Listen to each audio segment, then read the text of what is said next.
addicted to nicotine patches. She's addicted to nicotine patches. She's afraid of a light in the dark. 6:58, are you sure where my spot is? Tori Amos is a singer, songwriter and pianist of American origin. She was born in 1963 and she taught herself to play piano at the age of 2. Apparently she could perfectly reproduce things that she'd heard.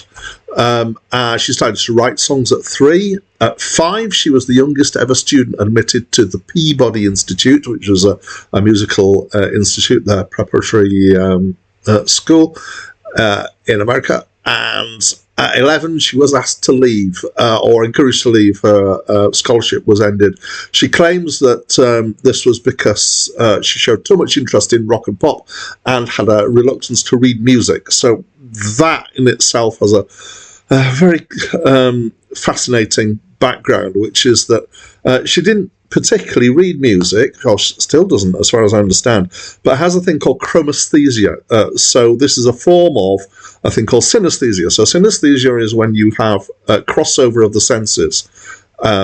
It's not hugely common, but it's not also hugely rare either. So I have a mild form of this. Particularly I get crossover between words and colours. So Tori Amos has the particular thing, which is chromesthesia, which is she interprets music and sounds that she hears as colours and structures and forms. And so she learns music by learning that thing that she sees and then being able to reproduce that through her playing. Right, moving on. In 13, she began playing in bars. So at 13, she began playing in bars. At about 23, in 1986, she formed a band called Why Can't Tori Read, which is about her not reading music, which created one album. After that, she worked for a while as a backing vocalist, but she was stuck in a contract with the publishers from the Why Can't Tori Read album. And so she started producing solo albums through that. Her first solo album came out in 1990 and was called Little Earthquakes, and she became a big star through this. And you've probably heard of her. She's had a lot of albums out since then. In fact, she's created 16 solo albums so far. Hi, my name's Dan. So this was Tori Amos's 4th solo album. So I'm not a newcomer to this album. I have a copy. I've had it for quite a few years. I know it a bit. I wouldn't say I've played it possibly as often as some of her other albums. I have been a mild fan of Tori Amos for a lot of years now. So Wikipedia describes this album as being art rock, art pop, trip hop. The acclaimed music, which is where this list is from, describes it as being art pop and singer-songwriter.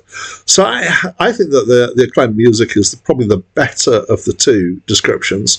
It's definitely kind of art something in that it's got more interesting structures to it and harmony, etc., and approach. Than kind of standard pop or standard rock. But I think that the singer-songwriter label, I like it because it seems to encompass people like Tori Amos here, but also back from the 70s, people like, I don't know, Paul Simon and Billy Joel and Elton John and stuff like that, who didn't really think of themselves as being in a particular genre, and so would make songs in various different fields and genres, and that became a thing in its own right. And I think this kind of adheres to that because it's quite varied in style. There's her singing, there's obviously a lot of piano in here because that's her thing. Not all the tracks have piano in, so this is apparently as a move on from some of her previous albums. There's some electronica here, there's band stuff going, there's a mix of interesting sounds. Musically it's sometimes simple, but sometimes it's more complex. Time signatures particularly are the things that she seems to like to play about with, and variable bar lengths, so every now and again chucking in an extra half bar or third of a bar, or whatever seems to feel right to her. She's not kind of going, I must have bars all this same length all the way through, and it makes it quite interesting. If there's one person that this album reminds me of, it's Kate Bush. So Tori Amos has a very distinctive voice, but the voice that I know, which I would say was most similar, is Kate Bush. The kind of art rock pop approach is also quite Kate Bush. It's mildly experimental, you would say, or I would say.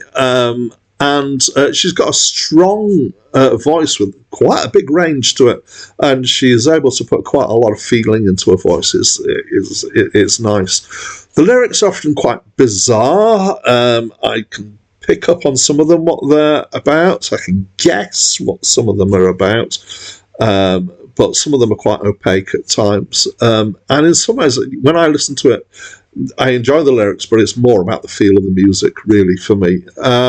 When there's no piano, I still feel like I can hear what she might have been doing with the piano when she was writing it, because I'm guessing that she writes at the piano, because the musical structures and stuff just sound like her piano style, even when they're not being done on the piano. So it's inventive. It's got a mixed feel. I think there's a lot to like, and I do like it quite a lot. Always been a fan, as I've said. So I like it, but I'd like to know what you think. So please talk to me through the comments box. That's it from me for now.